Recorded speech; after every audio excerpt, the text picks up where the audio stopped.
Hi all, we'll be seeing about what is cost of capital, what are the different types and how it is being calculated. All those things we'll be discussing here. So cost of capital, it refers to the shareholders rate of means required rate of return. Cost of capital is otherwise is also known as the rate of return on the investments, whatever they are making. So here we will be seeing about the different source of finance and how the cost of capital is calculated for the different sources of finance. So it is cost of capital is the average rate of return that an investors in a firm would expect uh, the supplying funds to the firm. So when investors is investing, they will see the rate of return, um, how much this is the rate of return for the particular investment or the particular source of finance.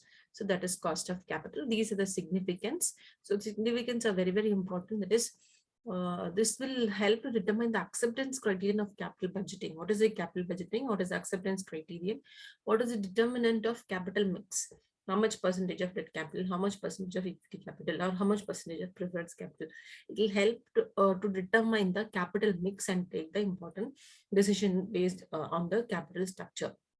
The next one is it helps in evaluating the financial performance. Depending upon the cost of capital, the financial performance can be easily evaluated. And this cost of capital also helps in taking the important financial decision. Now we will move on to the classification of cost. So cost is being classified based on historical cost, specific cost and composite cost, implicit cost and explicit cost, average cost and marginal cost. These are the different classification of cost. On these basis, the cost is being classified. Now we will move on to the cost of equity capital. So how to calculate cost of equity capital? So if money is invested in equity capital, how the cost of capital is calculated? So here the cost of capital is calculated based on four different methods. One is dividend yield method, dividend growth model method, price earning method, and capital asset pricing method. These are the four different types.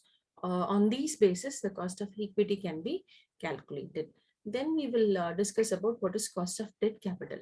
If you are raising funds through debentures or long-term loans, how the cost of debt capital is calculated.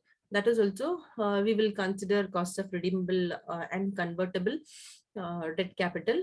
And then we'll be seeing about before tax and after tax cost of debt capital.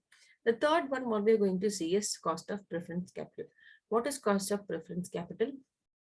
What is cost of preference capital with the discount or premium and with the market value or and net proceeds? I'm sorry, with the maturity value and with the net proceeds. So first we saw about what is cost of equity capital, how to calculate cost of equity capital. Then we discussed about what is cost of debt capital. Then we discussed about cost of preference capital with the different situations. Then we will see about the cost of retained earnings. So what is cost of retained earnings? It is a rate of return which the existing shareholders can obtain after the tax dividend. After discussing all these things, we'll be discussing about weighted average cost of capital.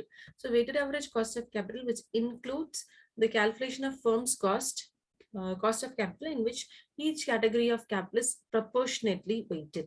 So depending upon the cost of capital, the proportions will be given and the weights will be calculated, and the cost of capital will be weighted average cost of capital will be calculated based on the different cost of capital. Thank you.